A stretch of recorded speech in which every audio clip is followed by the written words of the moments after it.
On Life and Meaning is brought to you by Blumenthal Performing Arts, celebrating its 25th year presenting the best in the performing arts, sharing and employing the arts as a major catalyst to strengthen education, building community cohesiveness, and advancing economic growth. Further support is provided by Foundation for the Carolinas, inspiring philanthropy and empowering individuals to create a better community. And by the Arts and Science Council, Charlotte-Mecklenburg's resource hub and lead advocate for the regional cultural community, providing culture for all.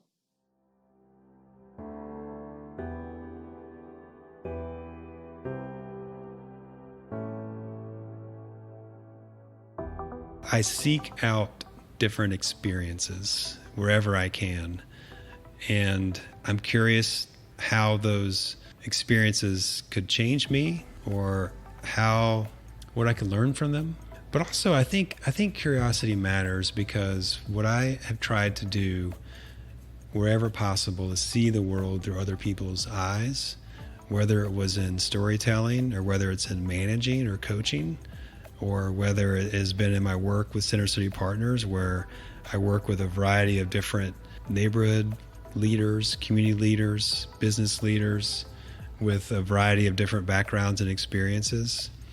And the more I am able to see the world through their eyes, then the better that we're able to work together to make it a better world.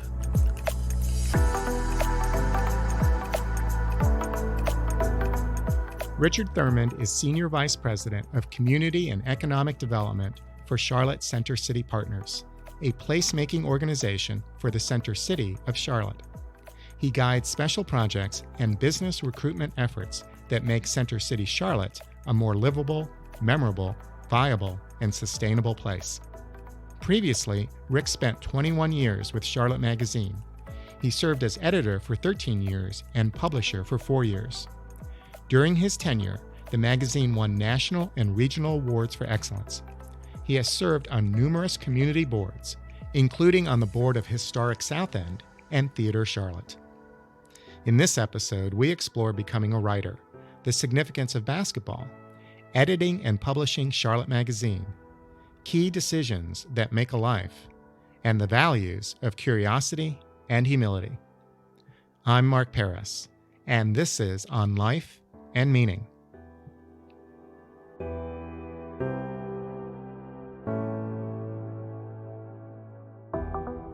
Welcome, Rick. Thank you, Mark. Rick, you and I have been friends for a long time, and we've talked about a lot of things, mostly about Charlotte and our careers and the values that are important to us. You are the 100th and last guest of this podcast in honor of the many conversations we've had and our friendship. I do feel honored. Thank you. Well, thank you for being a part of it. I'd like to begin at the beginning and talk about key events in your life and the significance of those moments and what we might learn from it. You grew up in Tallahassee. How would you describe the home you grew up in Tallahassee? Well, the home I grew up in was populated by me and my younger brother and my mother and father. And, well, quite literally, from the age of 8 on, we grew up it was a ranch-style house on about 3 acres, mostly wooded, so we were outside a lot. Most of the day, I would say it felt like we were outside. My brother and I playing one game or one sport or another. Less than literally or less than physically, I guess. I think it was a home filled with love. It wasn't always necessarily expressed openly, but you knew it was there. It was constant support for each other, really. But also, speaking personally, I think it was support for whatever I wanted to do, but with some standards and expectations. They were high standards.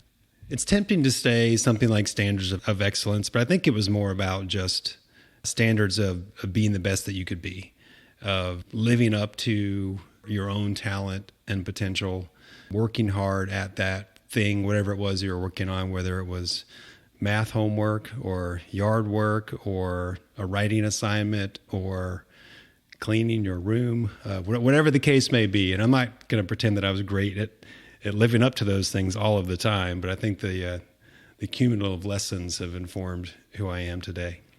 What did your parents do? They're both retired now. My mom was a math teacher. She taught high school math, subjects like algebra and calculus, and she actually taught me Algebra 1. My father was an insurance agent, so he worked for Allstate almost his entire career. Your parents chose stable careers and lived in one city for most of their lives. How do you think their life choices influenced you? Well, that's a great question, because I've done pretty much the same thing. Despite occasional sort of wanderlust, I ended up staying in Charlotte for almost my entire post-college life. I never thought about it that way, Mark, but I think it's what I knew. If you think about my journalism career, the natural thing would have been to move to New York to pursue the magazine lifestyle, but I didn't know how to do that. And that's not a criticism. It just wasn't something that I knew how to do. I'd never been to New York, for example. All of our travel, for the most part, was family travel, usually to Orlando area or Fort Myers area, and I have amazingly fond memories of those trips.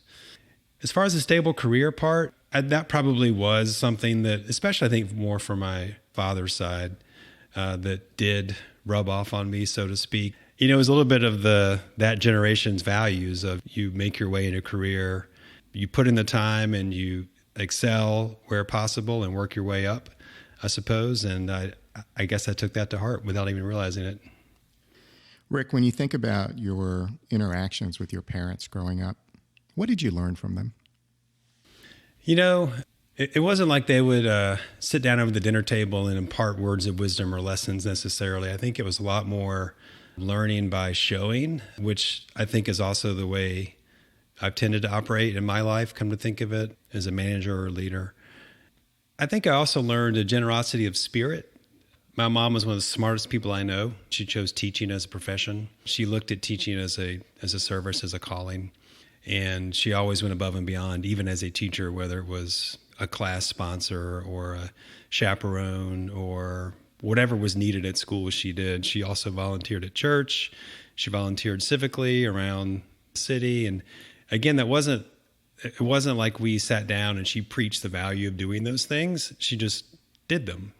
And we were dragged along to a lot of them, and they still do it to this day. My mom especially is busier in retirement than she ever was as a teacher. But they also were just there for us as sons. We both played a fair amount of youth sports all the way through high school, and one or two or both of them were at every single game. We were rarely, actually I don't think we were ever on the same team, so they still figured out a way to make it to every single game. They took us to the Cub Scouts trips, any of those things that we were involved in. They were there, they were present. They weren't usually the loudest people in the stands, but they were there. And afterwards, after the game, for example, we would talk about the game, and we wouldn't go into detail on that play or this play, but we would focus on the things where I could be better. And usually it was around playing harder. I think that's usually the answer to success, and at least in my book, is, if nothing else, just play harder than everybody else. Rick, you had a fifth grade teacher who became important to you. I did. Her name is Lou Lewis. She was my fifth grade teacher, who also became my sixth grade teacher and my seventh grade teacher and my eighth grade teacher, just sort of by happenstance. But she inspired in me a love of language, love of words, a love of writing. She valued that very highly as a teacher. Maybe that was just a curriculum is for fifth grade. I don't know, but that's what stuck out to me, whether it was the many writing exercises we did, the classic go out in nature and write down every little thing you see. We had a board where you were supposed to write down every book you were reading, and it was almost like a competition. In fact, the newspaper came to do a story on that. Part of it was you were supposed to not watch TV for a period of time. And I was the only kid in class who refused to sign the pledge because the NBA finals were coming up, and I'd just gotten a new video game. I think it was Ms. Pac-Man. So I said, no, I want to watch the finals, so I'm not going to sign that pledge. And I think I still read more books than everybody else. Maybe it was an early glimpse into my desire to zig when others zag. There was one particular assignment that I remember that she assigned to start a short story. I think it was the first time I'd ever written a short story. I think it was supposed to be 4 or 5 pages, handwritten type pages. And I wrote 13 pages of this story that involved laser tanks. It's the only thing I remember about it is laser tanks. But I loved it. And that's when I told myself that I wanted to be a writer. Rick, you started playing basketball at a young age. What's been the significance of basketball in your life? So I discovered basketball at age 10. This is the way I remember the story. The details may not be right at this point. But I was at a friend's house. His name was Bart, and he had a basketball hoop. And we started shooting hoops. And I knew what basketball was, but I had never really played it. And I did not stop. I shot hoops the rest of the afternoon until Bart sort of gave up on me and went and did his own thing. Came home, told Dad, hey, I want to get a basketball hoop. And within a week, we had one installed. He had been a basketball player through high school, so I think he was just waiting for this moment. And I fell in love with the game. I was never a great player. I had my moments, of which I will happily share with you. But no, I had my moments, but I played organized basketball through high school and then played intramurals in college. I had this realization 2 or 3 years ago, just thinking about things that had shaped me. Not a day goes by that I don't think about playing basketball. For some strange reason, it may be a memory, it may be a lesson that a coach taught me, or maybe a frustration I had. I had good coaches and bad coaches, and it may be a frustration I still share or have over a moment, or it may just be an experience that I'm doing something in Charlotte and it just sort of flashes to me. I took about 6 years off because I couldn't find a good game, and then I played regularly in a Saturday morning league for another 10, 12 years until about 2 years ago, and my knees finally convinced me to stop playing, although I'm contemplating a comeback. What is it about the game that resonates with you so much? Well, it was probably the game I was most suited to play. I always loved playing sports. I'm not a great athlete. I'm an okay athlete. So basketball, I'm tall. I'm 6'4". Nowadays, 6'4" is like point guard size, but growing up, it was pretty tall. And it was something about the simpleness of the game where the only object is to put this ball in this hoop. Yet there's infinite ways to accomplish that. And so you allow for creativity, you allow for some expression. The rules are relatively simple. Don't run with the ball, stay within these lines. And that's about it, really. So that was appealing to me. There wasn't a lot of intricacy and jargon, although I loved watching baseball as a kid, loved it. It was not a game I was good at playing. I don't know, Mark. I think it was that you could accomplish the goal a few ways, but you had to play as a team. And you could be the guy that shot a lot and scored all the points. You could be the guy that passed a lot, and my strengths were shooting and passing. You could be the glue guy, the defender, the rebounder. There's any number of ways you could be a contributor to the game, and yet there's only 5 of you on the court. So you have to be able to do a little bit of everything at the same time. It's one of the sports that's pretty coach intensive. Baseball, I think, is fairly individual. Football, it's more about the plays and what you execute, and each person's role is so defined. But basketball, you really have to play as a team, and the preparation in practice and before games, I think, is essential to being able to win at that sport. Since there aren't that many of you on a team, typical team has 12 to 15 players, you do develop close relationships with the coach as well. It's just a heck of a lot of fun. You're touching on a lot of attributes of the game that make an obvious metaphor to life. When you think about the game, what lessons have you drawn in your professional and personal life from the game? So one of my failings as a basketball player is that I tended to work on my strengths. So I was a good shooter. So what would I do? I would go out in the driveway and shoot and just get better at shooting. I didn't work as much on ball handling as I could have. I didn't work as much on my physical failings, i.e. I can't jump. I'm not that quick laterally as I could have. So I've always remembered that. I've regretted that. Despite my dad's best efforts to try to get me to do those things, I would get out there and I would start to, and then I would end up shooting the basketball for a while. So I've always tried to remember that in my own career and in work, and also really in managing others. Now, you should maximize your strengths, no doubt about it, but you should recognize your weaknesses and at least work to make them non-weaknesses. I don't think you can be great at everything. So part of it is understanding what you're good at and putting yourself in a position to succeed at those things. But also there's something about basketball. I think it's more true today with the game, the way the game is played, than it was 20, 30 years ago. But that is like everybody has to take their shot. If you're open, you got to shoot the ball, period. In high school, for a while, I played on a team with a great player. I had this mentality for a while that no matter what, we're better off with him shooting the basketball because he's such a great player. And so I had to work to overcome that. And I did not overcome it playing on that team necessarily, to understand that the team can only win if every player is able to take their shot. It doesn't necessarily matter if you make it, but you've got to take your shot. So one of the, I guess the side benefits, if you will, although it turns out to be one of the major benefits for me playing basketball, was being exposed to all kinds of people. The school that I went to was a fantastic school. It was a great environment, but it was not very diverse. It was a K through 12 private school, mostly white student body, and mostly well-to-do student body. But by playing basketball and being good enough at it to go to different kinds of camps, we were around all kinds of kids. And I played pickup basketball all over town. I would show up at Florida State University. I'd show up at the community college. I'd show up at just different parks around town. Wherever I could find a good game in the summers, especially, I would play. And you were with all kinds of kids. And I got to know kids from all over town because you start seeing the same kids over and over, but also going to overnight camps at University of Florida, at Florida State, in South Georgia, just different kinds of camps.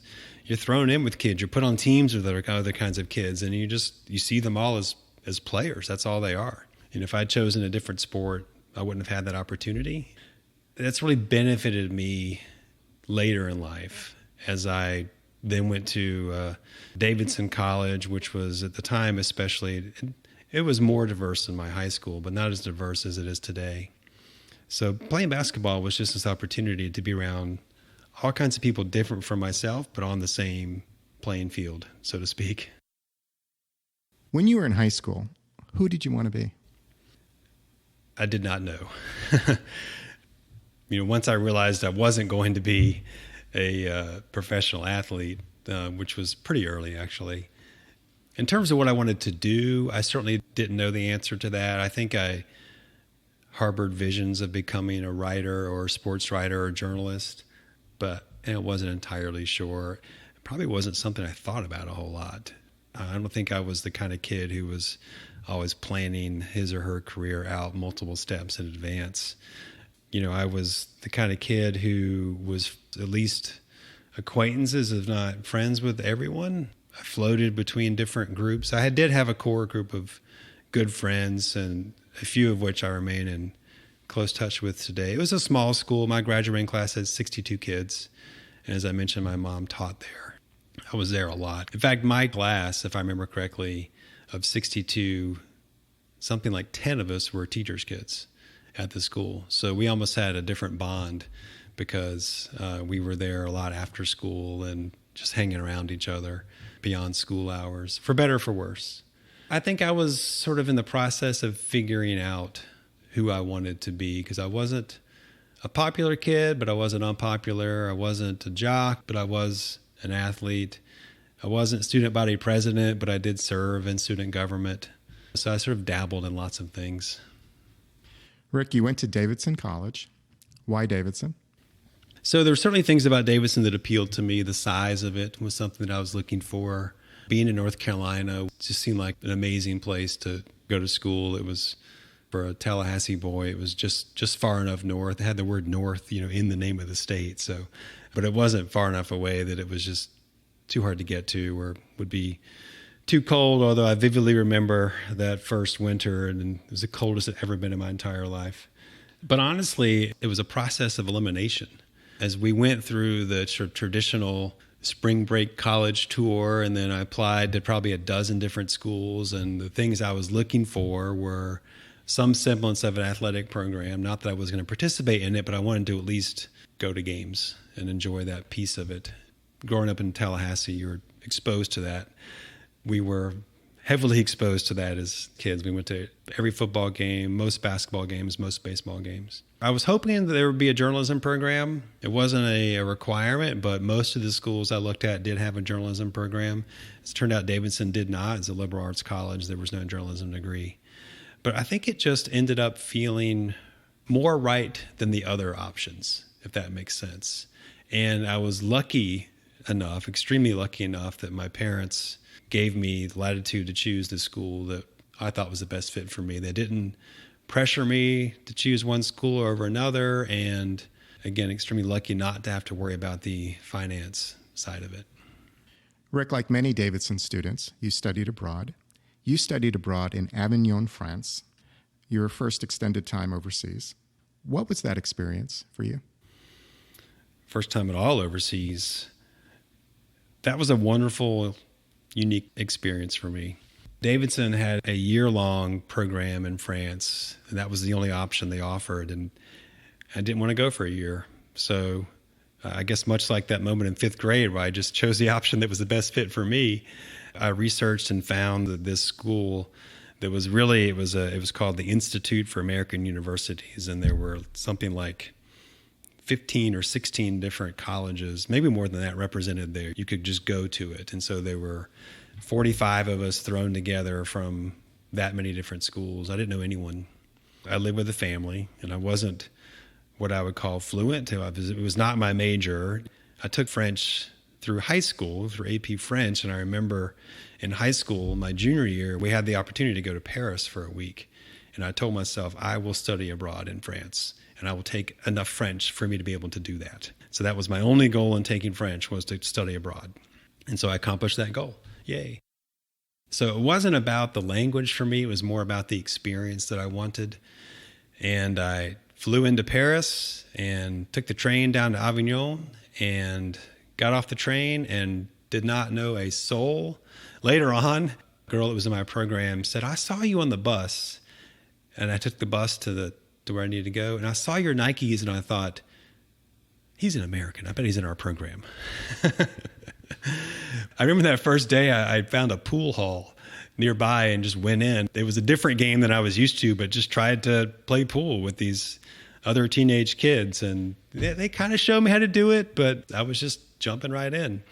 So those experiences I've taken with me the rest of my life, just that ability to jump into a situation and figure it out, that ability to, again, get along with all kinds of people, because you're thrown together with all these kids from all over the country in this program, and all of you are in the same boat.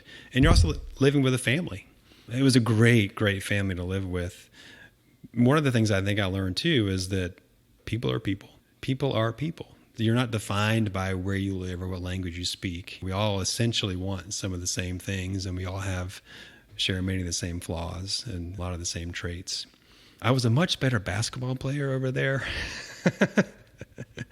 We got together a few times and played basketball, and there were 5 guys in the program. And so we were the 5, and they called us the dream team after the Olympic team. And that may have been the highlight of my career, actually, was playing against a bunch of French guys on the hard court.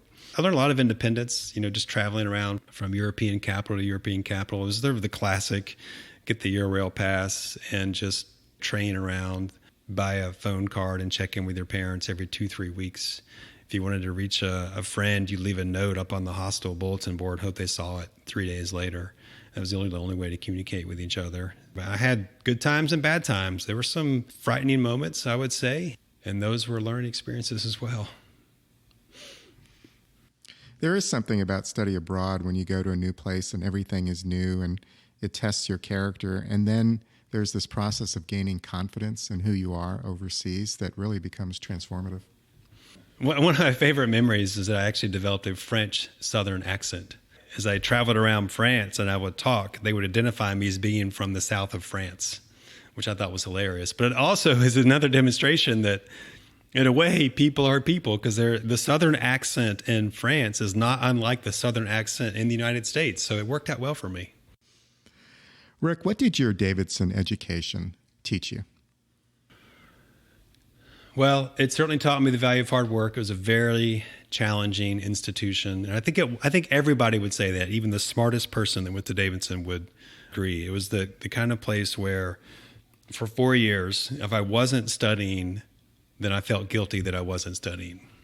There was no end to the amount of studying that you could do. And maybe that was just me that felt that way. But so I think that work ethic is something that my parents, especially my father, I can both my parents, but instilled in me one way. And then it was sort of, here's the situation where sink or swim. If you don't work hard, you're not going to make it. And you're certainly not going to live up to your standards. It also was it was a humbling experience. I was a good student in high school. At Davidson, I was an okay student.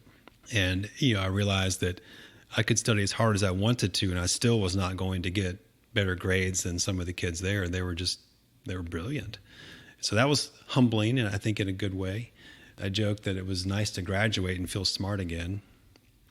It's talked about a lot, and Davidson has an honor code, which I believe is taken seriously, and perhaps more seriously than honor codes at other institutions, but that's neither here nor there. But I think that the honor code, it wasn't something that was new to me in life, I guess, but it was something that every person that goes to Davidson, I think, carries with them throughout life. And that's two ways. It's the ability to trust yourself, but also to trust others. Rick, after you graduated, you had a choice to make as to what to do. What did you decide and why? Well, my spring semester senior year, I interned at the Charlotte Observer in the sports section, thinking that I was preparing myself for life as a sports writer. And I had a blast. It was the spring that the Final Four was in Charlotte. So that afforded me the opportunity to do a lot of stuff, to write a lot, to help a lot with researching. I had a bunch of bylines, work with some of the same people that are still there today. But really also what I learned is I did not want to work for a newspaper. Just for a variety of reasons, I realized I don't think this is going to be for me, which was a bit of a challenge since that's what I thought I was going to do. I was already on that trajectory, so I did get a job as a sports writer, and it was a great job in terms of being fun, not so much lucrative. So I worked for a weekly paper based in Tallahassee, but I lived in Charlotte that only covered Florida State, and most major colleges had these weekly papers back then. And I would go to all of the football games up in the area here and all the basketball games. And then I would go back to Tallahassee for things like the FSU Florida football game, or I would go to the Sugar Bowl, cover the ACC tournament. And it was a blast. I mean, here I am fresh out of college covering the defending national champion in football, covering ACC basketball at the highest level. I'm in the post-game interview sessions with Dean Smith and Coach K and these legends. And it was a fantastic experience. I did that for about a year. Rick, a moment came when you decided not to be a sports journalist. What happened, and what was it in you that you were listening to in yourself? Well, it was 1995, and I was covering the ACC basketball tournament in Greensboro. I was in the media room, the media center where the reporters could get lunch. And at the time, especially, the ACC basketball tournament was one of the hottest tickets in sports. I mean, this is, for a lot of sports writers, it wasn't going to get much higher than this. And I was thrilled to be there. I was in the media center, in the lunchroom, and then I looked around, and I had this realization as I watched these guys on their fourth or fifth trip through the buffet line, complaining about their job, their paper, their editor, the food, the hotel room, you name it. I just thought, I don't want to be these guys in 10 years. And I think what I realized is I'm not these guys now, that this is not who I am, that in a way I had done it. This was going to be the pinnacle of my sports writing career, and I was pretty satisfied with that. I wasn't quite sure how to get to the next step, but I knew that where I wasn't where I was going to be. What happened next?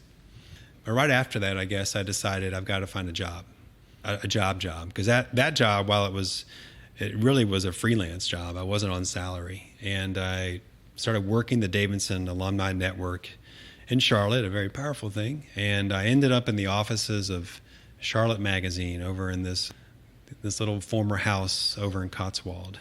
It had just been bought a few months earlier by a company out of Miami, Florida. They had shut down the previous version and were relaunching the magazine completely from scratch. They literally just bought the name.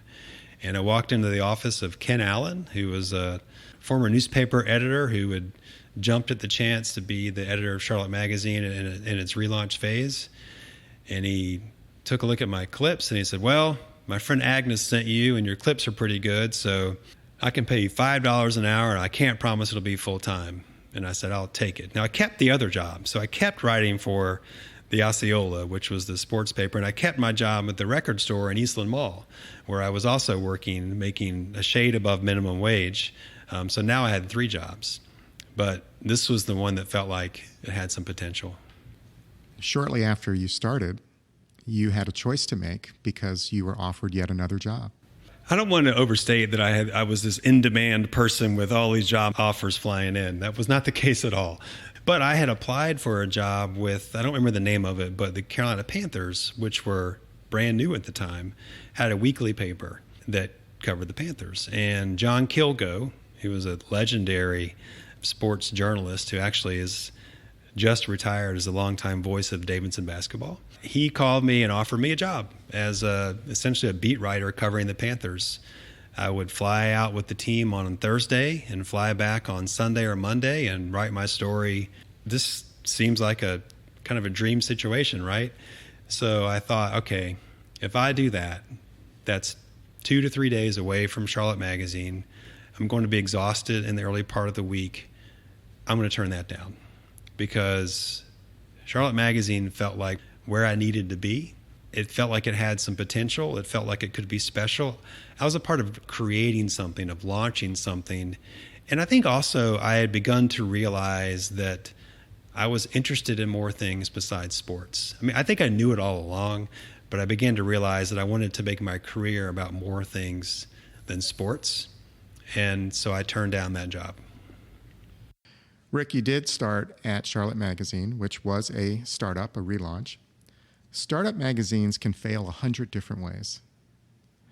Why did Charlotte Magazine succeed? Well, perhaps naivety was our greatest strength.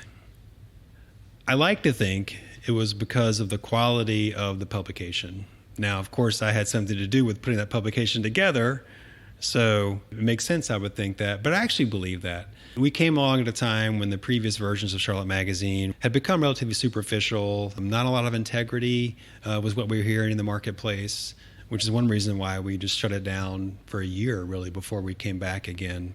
And we came out with something. Our aspirations were high.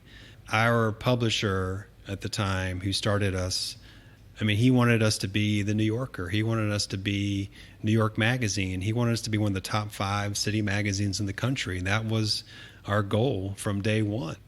We tried like mightily to accomplish that. We recruited the best writers we could into the pages. We sold great advertisers in. In fact, some of our best advertisers we had to sell into the magazine at no cost. It was a strategy, apparently, to get BMW and Sky Vodka and these others into the magazine to show the market, hey, this thing is for real. Maybe the first time it's ever been publicly revealed, but they didn't spend a dime for those 3-issue contracts. But I think we just sort of plowed ahead and didn't look back. I suspect our ownership subsidized us heavily for quite some time, but as the young buck editorial assistant, I wasn't privy to such matters. What do you remember about those early days? It was just fun. You know, for me, it was thrilling, and I also took it personally really quickly. I took the success and quality of the magazine personally very fast, and I was given great opportunities. You know, there were just 2 of us on the editorial staff, me and Ken was my one-person journalism school. I worked for him for 4 years, and Ken actually passed away about 3 years ago, and I think of him almost every day, I guess in between thinking about basketball. He taught me a lot about Charlotte, a lot about being a journalist. He taught me a lot about life. And, you know, we were starting a magazine that then was 6 times a year, pre-internet, so we'd drive around the city a lot, and he would just tell me stories. I remember long, long nights at the magazine with eating Wendy's for lunch and dinner for like 13 straight days as I worked until midnight to help put those magazines out. Technology was not our friend in those days. But just being thrilled at the opportunity to do it. At the age of 26 years old, you became editor of Charlotte Magazine. What do you remember about that moment? Well, I felt like I'd been doing the job already for 6 months. I guess I was a little overconfident about that. Ken was transitioning to sort of a solo public relations firm. So he had been spending some time setting that shop up, and I was the managing editor at that point. I had gone through a few titles, and we added one or two more people.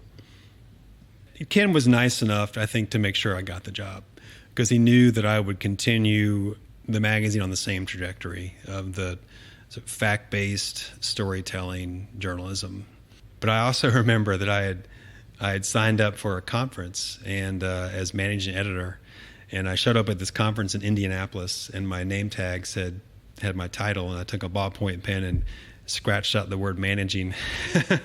And then I remember looking around the room at one of the bigger sessions and thinking, I think I might be the youngest city magazine editor in the country. And I looked younger, even younger than 26. So it's very possible that I was. Now I think most city magazine editors are 26 years old. But at the time, that was not the case. How do you think youth served you? Probably a lot like a lot of rock bands. Best records are their first ones. A lot of novelists spend the rest of their career trying to live up to their first books. And you don't know any better, so you just try stuff. And in fact, I remember one of the pieces of advice Ken gave me is like, look, Rick, really early on, just do something really bold that nobody wants you to do. It doesn't matter what it is, just to prove that you're in charge. So I did that with a cover line, and it wasn't a great cover line, but once I saw that nobody else wanted it, then I was like, okay, we're gonna make this the cover line to show that I'm in charge. The cover line was, "It's the school's stupid," and Maura Quinn was actually on the cover of that one. Ironically, because I now work with Maura. I think it was just that. I think it was just not knowing any better and just trying things and seeing how they worked. Were you good at what you did? I think I eventually became good at what I did. Yeah, I think it took me a while to get there.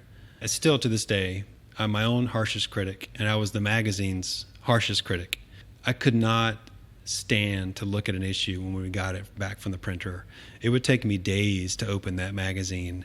And not because I was afraid I would find an error or a mistake, but more because what I saw never lived up to the vision that I had for that particular issue or that story.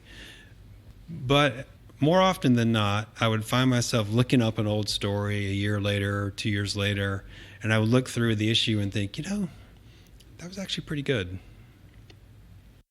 Rick, what do you understand your role to be as an editor of a city magazine? So I took this from Clay Felker, and Clay was the founding editor of New York Magazine, which was one of my magazine gods, if you will. I think of a good city magazine, which is what we aspired to be, as a serialized narrative of the city. So each issue is just one in the series of telling the story of the city. That means you've got themes running through it. You have heroes, you have villains, you have major characters, you have minor characters, but it's got to be a story about the city. And I would take that down to the micro level so that every story in the magazine I wanted, even the shortest 300-word story, I wanted to be a story about Charlotte, that it had to tell a story about the city as well as telling a story about a restaurant or a person or a business or whatever the ostensible subject of the piece was. I wanted the reader to come away with a slightly deeper understanding of what the city was about. Rick, you were editor of the magazine between 1999 and 2013, and you told many stories about Charlotte. What is the story of Charlotte in your mind? Charlotte is an aspirational city. We had a history columnist, a lovely man by the name of Joe Goodpasture, and he used to say to me, Rick, Charlotte's a city on the make. It really is and always has been, which is the other reason why we had such ambitions for the magazine itself, because I wanted to match the ambition of the city. I think Charlotte is always a city that's looking ahead. It's looking forward. It's a city that wants to be, and you could debate the reasons for this, but I really believe it's a city that wants to be a bigger and better version of itself, whatever that looks like. And I think over the years, Charlotte, we've struggled to figure out what that is, but I think that's at the core of it. In the 14 years that you covered the city as editor of Charlotte Magazine, is there anything about the story of Charlotte that you think you missed? I'm sure that we did. We tried not to, of course. From day one, one of my goals was to take readers places they wouldn't go on their own. And I remember having this discussion actually in my job interview for the job as editor with the corporate boss. He asked me, and I answered that question. He looked at me like I was crazy. And it wasn't so much that out of some sense of self-righteousness that I wanted to do that. It was more because I think people want to go places that they haven't been before. And it was up to us to take them there, and that's how they would understand their city better. I thought they would reward us for that by coming back and reading the next issue and the next issue, and maybe even paying us some money to get it delivered in their home. In 2016, there were civic protests in Charlotte about a police shooting that exposed great resentment in the city. Traditional media and many city officials and citizens seemed completely taken by surprise. What do you make of the fact that media seemed to have missed what had been bubbling up in Charlotte for many years? So those protests occurred my last week on the job at Charlotte Magazine. I was the publisher at that point. I already knew where I was going, but that was my last week on the job. And before I get to your question, I will say that was probably my proudest week on the job because of how our team reacted to that situation. They jumped right in. Michael Graff, the editor at the time, Logan Cyrus, our staff photographer, Greg LaCour, a freelance writer, they didn't stop to think. They didn't express shock or dismay, and there was no meeting about what should we do. They just went to the scene and began writing. Adam Rue as well. For 2 or 3 days, Mark, and I say this with humility, we led the coverage of what was happening in this city. It took the Observer a couple days to catch up. And I have to believe it's because they're a bigger machine. They had editorial meetings about it. One of the top reporters was out of town. But we just did it. I mean, to this day, I think the writing of Michael and Greg and Adam was the best at really telling the story of what was going on. Adam Rue's photograph of the line of police officers with their shield, riot gear, and then the bus that said "not in service" became one of the iconic images.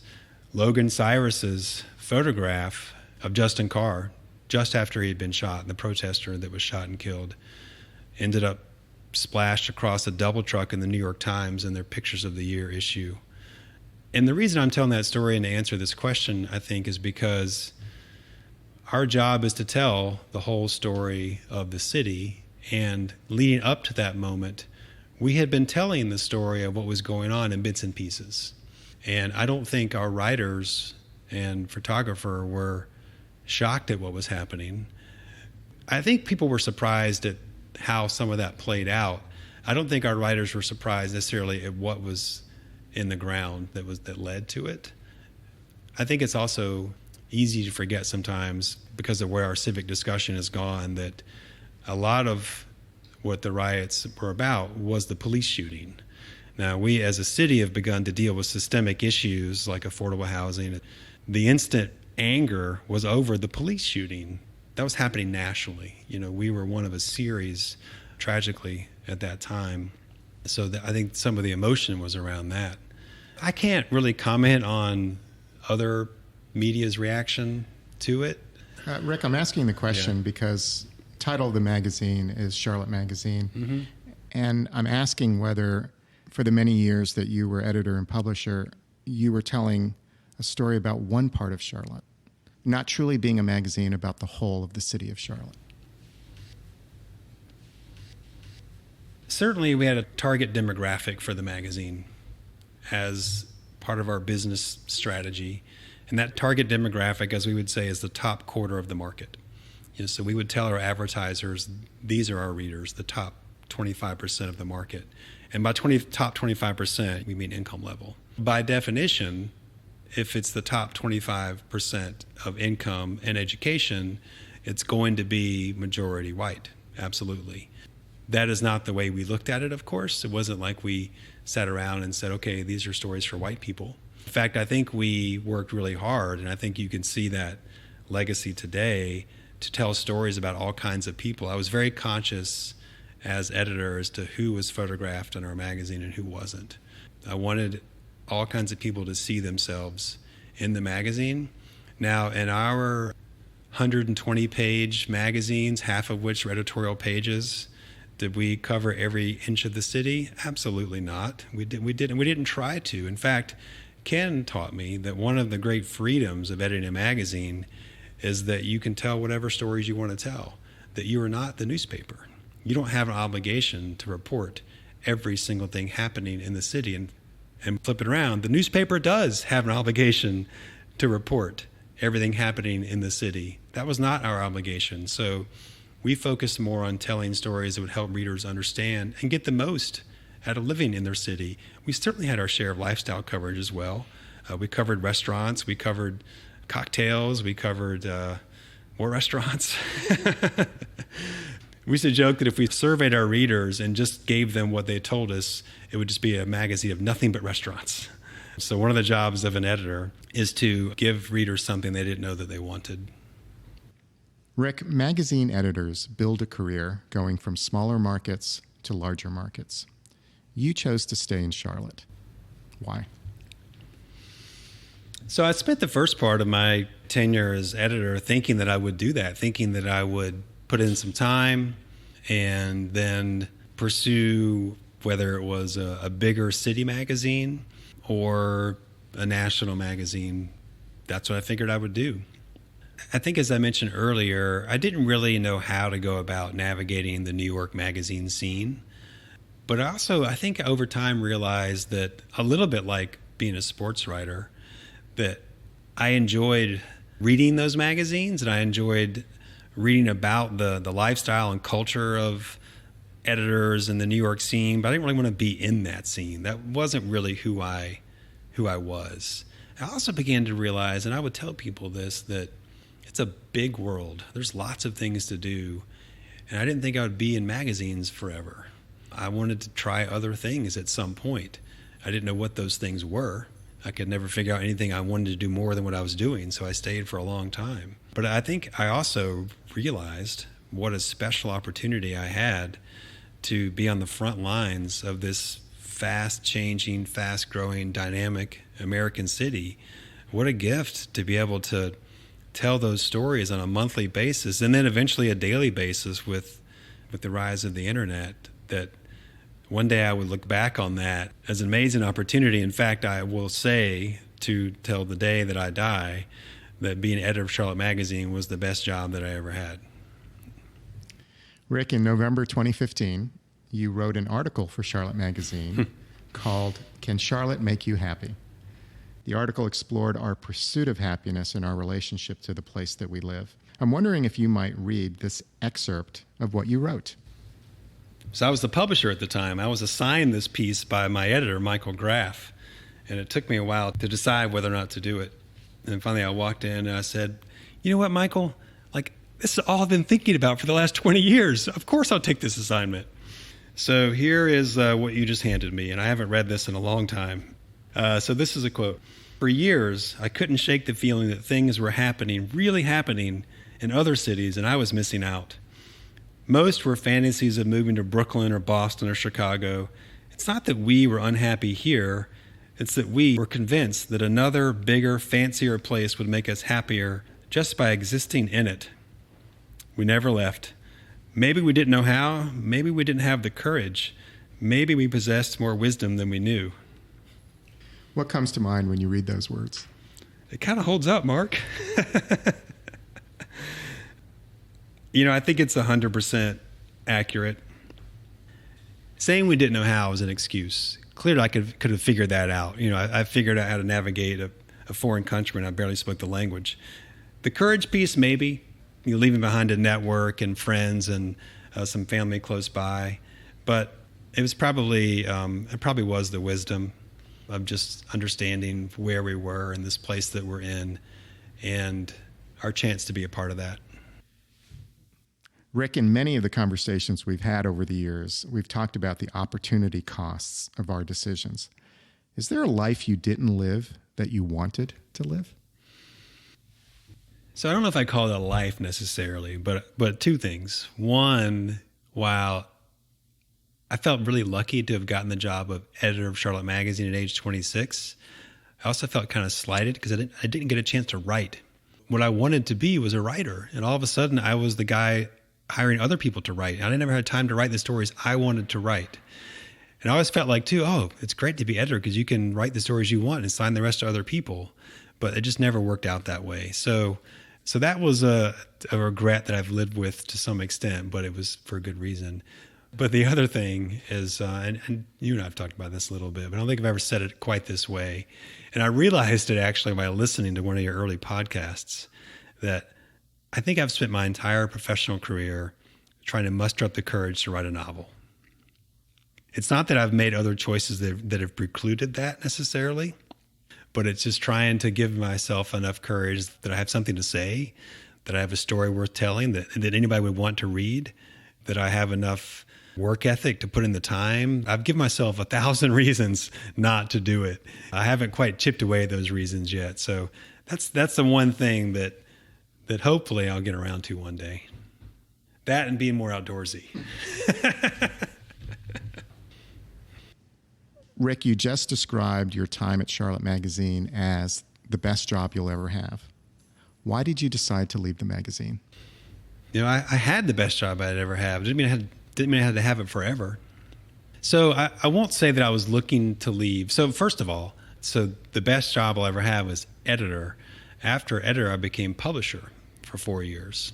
That was a completely different job. And during the course of my 21 years at Charlotte Magazine, there were certainly many times where I thought, I've got to try something else. But almost inevitably, something would change with what I was doing that made it fresh again.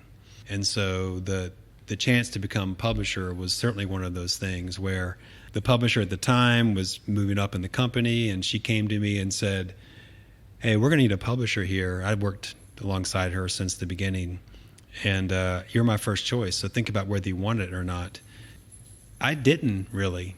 The way that she did the job, I didn't want. She spent a lot of time looking at spreadsheets. She spent a lot of time on the phone with the corporate office. It just didn't look all that fun to me. And she had different strengths and skills than I did. That's all. She wasn't very public. She wasn't out in the community very much. I had long ago assumed that role as editor. And then I decided two things. One, well, better me than somebody else, because that somebody else would become my boss. And two, I thought, well, I'll just make the job what I want it to be. I'll just define the job, and I'll give myself a year. And if after a year it's not the job I want, then I'll go look for something else. Well, a year went by, and I thought, I'll give myself 2 years. And after 2 years, I'd done it. I had defined the role of publisher as to what I wanted it to be. And then 2 years later is when, in 2016, is when I left Charlotte Magazine. Why did you leave? I hit a point where I thought, if I stay in this field for 2-3 more years, that's all I will ever do.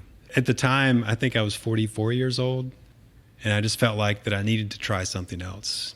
And what I wanted to do was something that was more mission-oriented, something that was focused full-time on making Charlotte better or more interesting. In fact, one of the things I did to define my role as publisher is I quickly adopted a version of a mission statement that was to make Charlotte better. And the longer I stayed in that job, the more I realized that the things that I was doing that aligned with that were the things that were getting me up in the morning. We had success business-wise. We were doing well, but the things that I enjoyed the most were not the things that made us the most money, even though I think there was a correlation. And so I thought, how great would it be if I could just do this all the time? Rick, it's one thing to say that. It's another thing to make that change. What happened next? So it was actually about a year later when I was in conversation, essentially was approached with an opportunity not to take a job, but to apply for a role with Charlotte Center City Partners. And that was an organization that I knew pretty well. I'd been on the board before. When Michael Smith, the CEO, described the role to me, I thought, well, I can't do that. It's not what what I do. But then he described, well, this is how I'm envisioning what this role can become. It was more of a broad-based economic development focus, in a sense, selling the center city to companies that wanted to move there, but also working with the community side as well. And I thought, I think I could do that. And so I applied. And then some time went by. I assumed that they had found a slate of impressive national candidates, and the search firm said, well, thank you very much for this cute local candidate, but we have some real candidates now, and that they had moved on. And during that time period, there were some significant changes with the corporate leadership at the magazine that gave me great hope and promise for what could come. That was, frankly, one of my struggles for a while at the magazine, was working for the company that owned it. In fact, probably the thing that cemented my decision that I had needed to move on was, I thought, if there's not a path for this to be mine, for me to own this magazine, which at that point I had begun to refer to as a media company, it's time for me to move on to something else. And I explored that path, as to whether that was feasible or possible, and eventually decided that it would not be the right choice for me. And so that's when I said, okay, it's time to go try something different. And I was actually offered that job, and after many sleepless nights, accepted the job. So then after accepting the job, I had many more sleepless nights where I thought, how can I unwind this terrible decision that I've made? And a couple different things happened. One, my wife, Ashley, in her infinite wisdom said, Rick, you're only spending time with the people that you're leaving. So, of course, that's all you're thinking about. And when you spend time with the people that you're joining, it'll be a different story. And she was right. But there was a moment where I was walking around Atlanta, Georgia, of all places. I had taken vacation time from the magazine to go to a conference with my future colleagues. And I was still really struggling with this decision, because I loved what I did, and I saw like, hey, some big things could be happening here. But it had never occurred to me that such decisions don't necessarily have to be permanent. So I was walking around, and all of a sudden it hit me, wait a second. If I'm terrible at this, or I hate it, I can just go back. Not back to that job, but back to the world of media, which I loved for so long. And that had never occurred to me for some reason, Mark. And it was such a liberating thought to have, that just like I made this decision to go one way, I can make a decision to go back the other way. Now, the odd thing about it is, once I realized that, I've never looked back. I've never once thought, how can I get back? I needed to have that sort of liberating thought to move ahead. You are with Center City Partners. What is the work that you do now? Well, we help shape great urban places, and specifically the urban core, through a variety of ways, working with residents, working with partners, which is one of the great joys of my job, stakeholders, companies. But really it's about creating a great urban place in Uptown and South End. And why is that work important to you? Well, one, I think it matters to a city and to an economy. All my time at Charlottemagazine, I became a student of not only this city, but how cities work.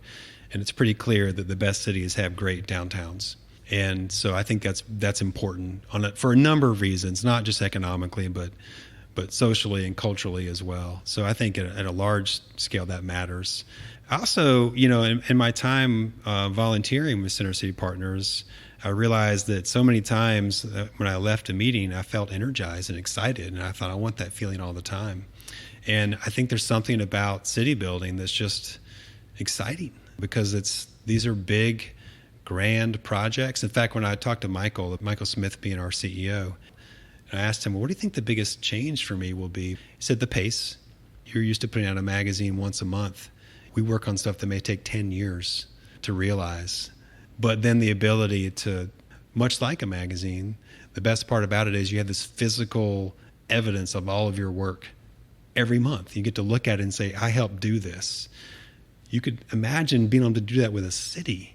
Maybe it's 10 years, 15 years later, but I envision being able to take my daughter and say, you see this park here, or this building, or this public space, or whatever the case may be, and thinking, I played a small role in helping make that possible. Rick, what are the moments in your day that are the most meaningful to you? Well, the best part of my day is the first part of my day. We live 2 blocks from my daughter's elementary school. She's 8 years old. She's wrapping up 2nd grade next week, actually. So I have the privilege to walk her to school every morning. I'm actually not looking forward to the summer because I won't get the chance to walk her to school every morning. We walk no matter what the weather. In fact, she does not like carpool. No, if it's raining, if it's cold, she wants to walk. It's the best part of my day. So that matters the most. And by the same token, coming home is great. Coming home to a home with a daughter and a wife that we openly express our love for each other and their joy in the house. It's something that keeps me going and that I look forward to every day. And that's not to say that I want to get away from my work. It's just those are pretty special bookends. When you think about your life, what are the most important decisions that you've made? Well, the most important decision I've made is to make a life together with my wife, Ashley. It took me longer to get to that point than it took her, as she tells it. But marrying her in 2001 has dramatically changed my life for the better. Also allowed us to have our daughter, Molly, who, if you want, we can do a whole podcast just about my affection for her. That's probably sort of occupies the top 5 decisions of my life, and I think it accounts for that much. She makes me a better person every day, as does my daughter. So it feels strange to even layer any other decisions group in with that. It's a little bit like when you ask me my favorite musicians or bands. There's like Bruce Springsteen over here, and Jason Isbell is about to join his company, and then there's everybody else that you're able to rank. It's sort of 2 different categories, if you will. Beyond that, I think it's some of the professional decisions that we've covered. It was the decision to turn down the Panthers job, frankly, because that was really what I was saying was I'm committing to this. And in fact, it wasn't long after that I went and quit the record store job too, because I thought this is what I want to do, and I'm going to give this everything I've got. In fact, the advice I give to people, young people that ask me for career advice, people just a smidge younger than me, is that you're going to get a break, you're going to get an opportunity. Now your job is to recognize that opportunity and apply everything you've got to it. And that's when I recognize this is my opportunity, and I'm going to shed some of these distractions and just focus on this and making the most of it. So that was definitely one. And I think a couple times it was not leaving. I definitely hit frustration moments where I thought, I can't believe I'm still doing this job, but I stayed. And I stayed much longer than I thought that I would have. But I think it has made all the difference in the world. Some of the experiences that I had professionally that have helped, that I'll carry with me the rest of the way, particularly the chance to be a publisher. And then making the decision to leave, because that for me felt like a very courageous decision. Now, it seems silly to say, I'm going from one great job to another. How lucky could a guy be, right, to have had one career that he loved and had some nice highlights, and now he's starting a new career that has that same potential. I'm blessed, hashtag. But making that decision gave me the courage to make a lot of other decisions, I think, moving forward. Rick, for much of your life, you were chief storyteller of Charlotte. What is your story? How would you write the story of you? I'd probably assign it to Michael Graff. That's one of the great things about being an editor. You're really more of a matchmaker. You find the story you want told, and you go find the right writer to tell it. And I think I'd assign it to Michael. I don't know if I would have realized this if it weren't for this podcast interview, but I think it's probably a story of discovery, a story of experience. Throughout my life, experiences I've had, choices I've made have led to moments of discovery about myself. I wasn't intentionally seeking that discovery. It just sort of revealed itself to me, often later on. And as myself has been revealed to me over time, and then as this city has revealed itself to me over time, I think it's allowed me to sort of navigate my role within that city. And it's also, as I've learned, myself has been revealed to me. It's helped me understand my role and my family as well, and the relative importance of those 2 things. But also I think in my work at Charlottemagazine, and even more so here at Charlotte Center City Partners, it's discovering other people's experiences, understanding how they view the world and what their lives are like and what their hopes and dreams are, and how they often align with my own one way or another, but also where their frustrations are and where their challenges are. And maybe there's a little something I can do about it. Finally, Rick, And it's my final question on this podcast. What do you value most? The last question of the last podcast. So I value curiosity and humility. I think I surprised myself with the first answer, with curiosity. But it's something that's always been a part of me. It's why I wanted to become a journalist. It's why I wanted to travel, to see other places. It's why I wanted to finally try to do something new, was just to see what it's like. I wasn't the kid who would touch the hot stove to see what it felt like. I'm too afraid of pain for that, of physical pain. But I seek out different experiences wherever I can. And I'm curious how those experiences could change me, or what I could learn from them. But also I think curiosity matters, because what I have tried to do wherever possible is see the world through other people's eyes, whether it was in storytelling, or whether it's in managing or coaching, or whether it has been in my work with Center City Partners, where I work with a variety of different neighborhood leaders, community leaders, business leaders, with a variety of different backgrounds and experiences. And the more I am able to see the world through their eyes, then the better that we're able to work together to make it a better world. But humility, I think, is necessary, part and parcel with curiosity. We have to be humble to want to seek out other experiences. We have to be humble enough to understand there's a world outside the small one that we occupy. We have to be humble to care enough to see the world through somebody else's eyes, that it matters enough. And I think that's something I learned from my parents. I think both of those things I probably learned from my parents, but especially the humility one. And I think they just go together. Thanks for your time today, Rick.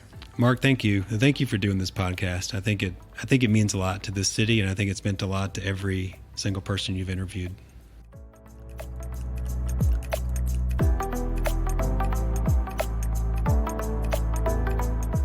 Richard Thurmond is Senior Vice President of Community and Economic Development for Charlotte Center City Partners.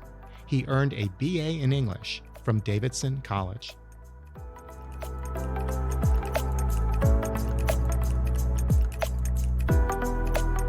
And now, a personal word. My conversation with Rick Thurmond marks the 100th episode of this podcast and the end of a 2-year run. I set out to interview fascinating people.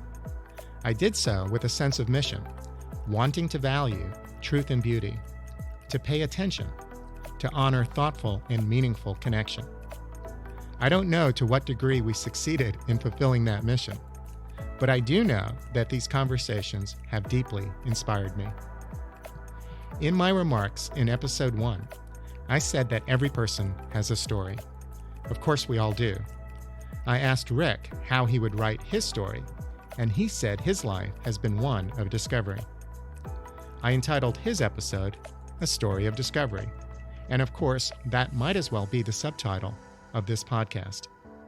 Just as Rick has learned about himself and the city of Charlotte, to which he has devoted much of his life, exploring as editor and publisher of Charlottemagazine, and now as a senior executive at Charlotte Center City Partners, so I have learned that we all seek meaning in mystery. We don't have the answers to the deep existential questions of life, but we lean in anyway. We find satisfaction improving the lives of people in the places we are in. We say what we value. We do our best to live with integrity.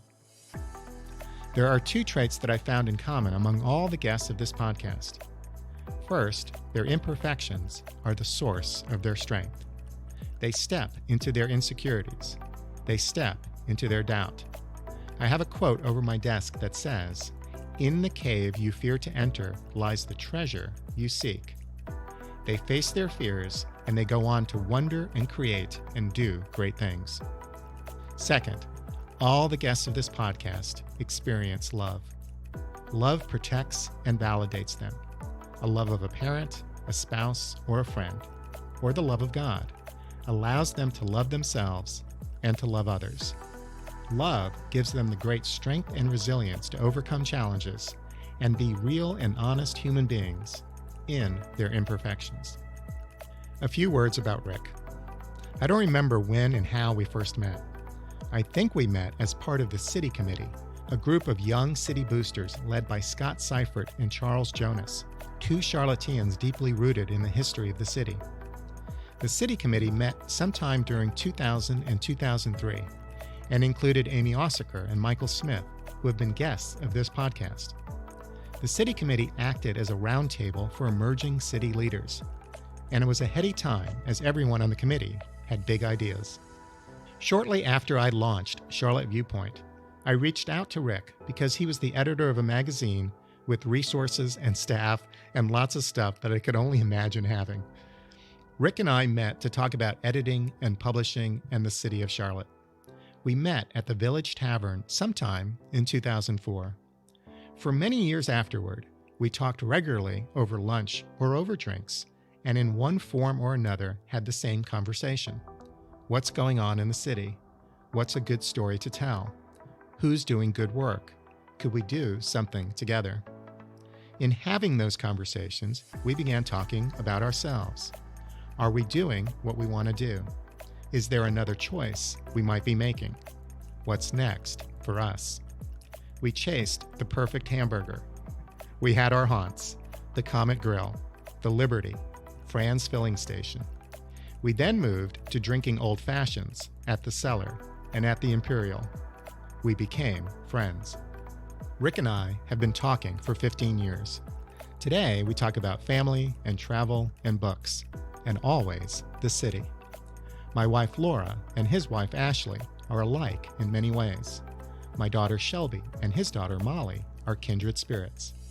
If I were to create a Venn diagram of the six of us, what I would see in the center is a love for learning, a capacity for work, a goodness of spirit, at least on good days for me.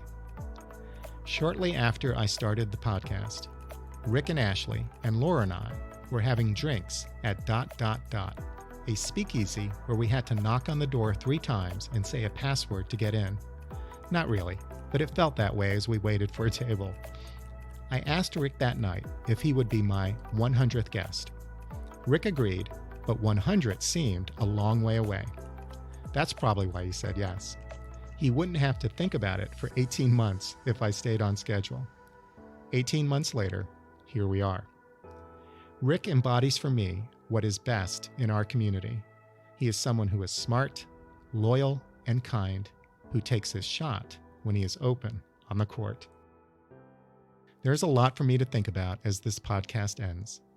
The immediate emotions I have are a tremendous sense of gratitude for the 100 guests who said yes, for the people and organizations who generously supported this project, for my teammates, Andy and Chris, who are good and true, to the many listeners who tuned in, and to Laura and Shelby, who gave me purpose 1,000 different ways.